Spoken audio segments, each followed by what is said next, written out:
Syederalun Kejari Biren pada Rabu 1 November 2023 menetapkan 3 orang tersangka rangkaian penyelidikan kasus tindak pidana penyertaan modal pada BPRS Kota Juang Biren yang diduga terjadi tindak pidana korupsi. Kasus tersebut mulai dilakukan penyelidikan pertengahan Desember 2022 lalu dan tengah memeriksa puluhan saksi.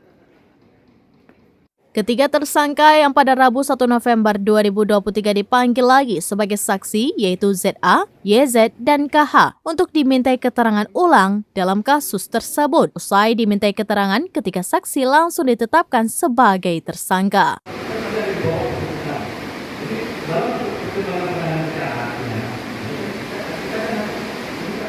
Kejari Biren Haji Munawal Hadi SHMH mengatakan tersangka Z 54 tahun pada tahun 2018 hingga 2022 menjabat sebagai Kepala Badan Pengelolaan Keuangan Daerah atau BPKD Biren dan saat ini menjabat sebagai Asisten 3 Setdakap Biren.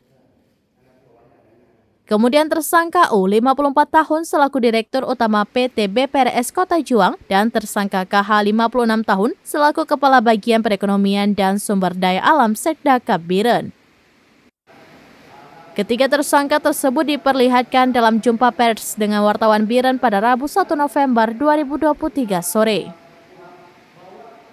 3 orang tersangka tersebut diduga terlibat dalam kasus dugaan tindak pidana korupsi dana penyertaan modal pemerintah Kabupaten Biren tahun anggaran 2019 hingga 2021 dan pembiayaan pada PT Bank Pembiayaan Rakyat Syariah atau BPRS Kota Juang Biren tahun 2019 hingga 2023. Penetapan sebagai tersangka dilakukan setelah tim penyidik berhasil mengumpulkan alat bukti dan barang bukti terkait perkara dugaan tindak pidana korupsi tersebut. Kini, ketiganya ditahan selama 20 hari di Lapas Kelas 2B Biren.